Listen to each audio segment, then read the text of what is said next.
Hello friends, please don't forget to subscribe to my channel and like the videos. Thank you for your support.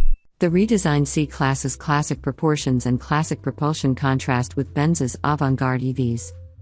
Like many automakers, Mercedes-Benz is rushing headlong into the electric future, with cars such as the EQS and the EQE.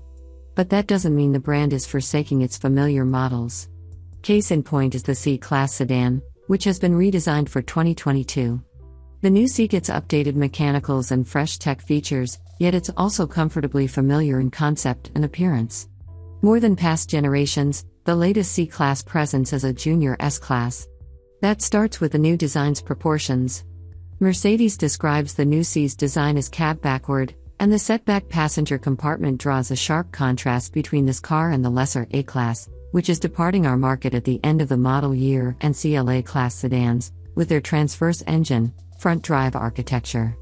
The C-Class also stands apart from the highly cab-forward, arc-shaped profile of the battery-powered EQE and EQS. Instead, the long hood and the stretched dash-to-axle ratio give the C-Class a statelier appearance. This is despite smoother form language overall and a front-end design that adopts the wide, rounded grille shape that AMG models pioneered, now slightly canted forward. An AMG Line package, available across all trim levels, brings a resculpted lower fascia, rocker panel extensions, and a rear diffuser. The car sits astride an inch longer wheelbase but has grown 2.5 inches in length thanks to a longer rear overhang. Although overall width increases only fractionally, rear-wheel drive models have a 1.9-inch wider rear track that pushes the wheels out closer to the edge of the bodywork, while the front track increases by 0.8 inch. The track dimensions for the all-wheel drive model aren't available yet. As in the outgoing car, the C300 uses a turbocharged 2.0-liter four-cylinder. A bigger change comes to the new generation AMG C-Class models, which switch to four-cylinder power as well for the C43 and even for the mighty C63. For the first time, Mercedes is pairing a four-banger with a 48-volt hybrid assist system, with the motor generator integrated into the transmission housing. The electric motor cannot propel the car on battery power alone, but it does make for ultra-smooth auto stop/starts. It also enables engine-off coasting, but only under braking as the car nears a stop, which means you can silently creep up to your garage door. Rear-wheel drive is standard and all-wheel drive is a $2,000 upcharge on any trim level. Once again, the brand's 9G-tronic 9-speed automatic handles shifting duties. The engine stated horsepower is unchanged at 255, but torque swells from 273 to 295 pound-feet, plus, there's an additional 20 ponies and 148 pound-feet available in short bursts from the 48-volt starter generator, though they do not add to the engine's total output.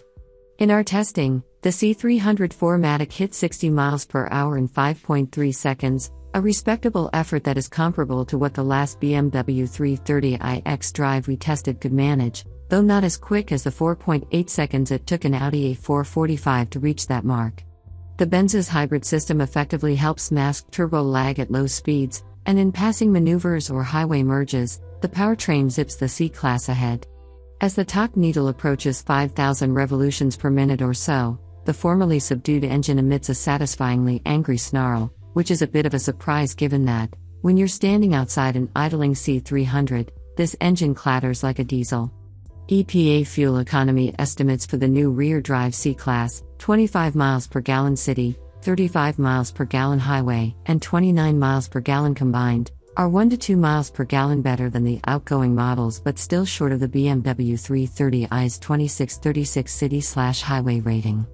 With all-wheel drive, the figures drop by 2 miles per gallon across the board. Our test car averaged a so-so 25 miles per gallon, yet it posted a solid 35 miles per gallon on our 75 mile per hour highway test, beating its highway rating by 2 miles per gallon. The chassis features adaptive dampers, but Mercedes Airmatic air springs are not offered in the new C-Class.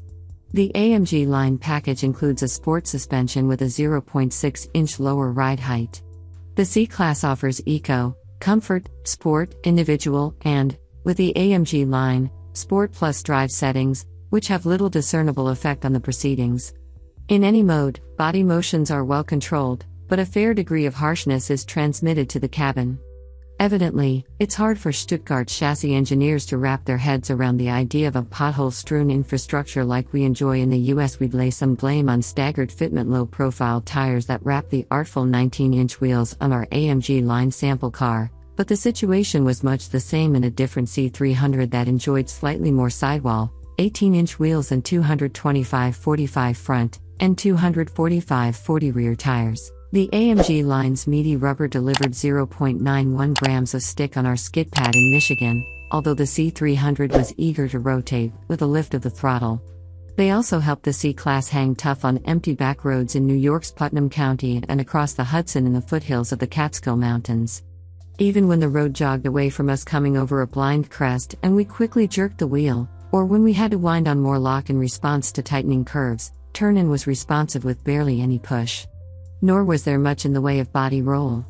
The C300 would provide a sportier driving experience, though, if the steering weren't so inert. The brake pedal is also disconcertingly squishy, although stops from 70 miles per hour took a tidy 154 feet. For the driver and passengers, the C-Class cabin exudes S-Class vibes, although it isn't quite as quiet inside. The 66 decibels we recorded at 70 miles per hour are 2 decibels more than we detected inside a 2021 S580 model.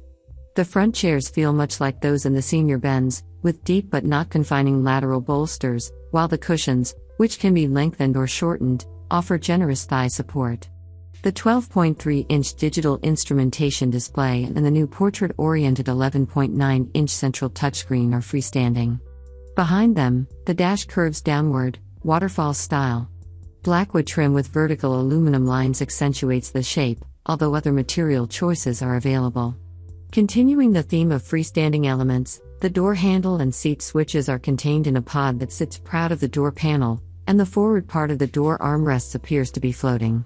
Bullseye air vents return but have been flattened at the top and bottom, and metal speaker grilles contribute to an atmosphere of calculated ostentation.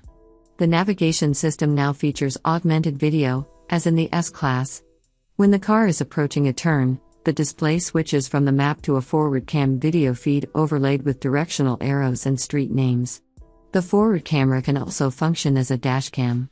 The central touchscreen sweeps up from the center console, and the previous rotary controller is banished, as are all knobs and most buttons. At the base of the screen are a touch slider for audio volume, UC, and touch-sensitive buttons to select the drive mode, call up the Excellent Multi-View camera, and open the vehicle settings menu. There's also a fingerprint recognition pad, which can be used to access personalized preferences. Climate controls are entirely on-screen, occupying the lower section of the display. Audio tuning is also on-screen. Wireless Android Auto and Apple CarPlay are standard, but wireless device charging costs extra. Wired connections are USB-C only. The controls on the steering wheel all are touch-sensitive. They include a touch slider to raise and lower the cruise control set speed and another for audio volume. Four-way swipe touchpads navigate the driver information display or move around the central screen. Combine the imprecision of touch sliders with four-way touchpads that frequently give you a vertical motion response when you're trying for a horizontal motion action, and we just have to say, enough with the touch madness already. That modern annoyance aside, the C-Class should appeal to those seeking a classic Benz at an attainable price. The C300 is offered in premium, exclusive, and pinnacle trim levels, which are priced at $44,600, $46,850, and $48,550, respectively. Some expected luxuries cost extra, such as leather and adaptive cruise control with automated lane change capability. But even at our all-wheel drive pinnacle test car's $63,590 as tested price, the new C-Class can seem like something of a bargain given how faithfully it emulates its six-figure sibling.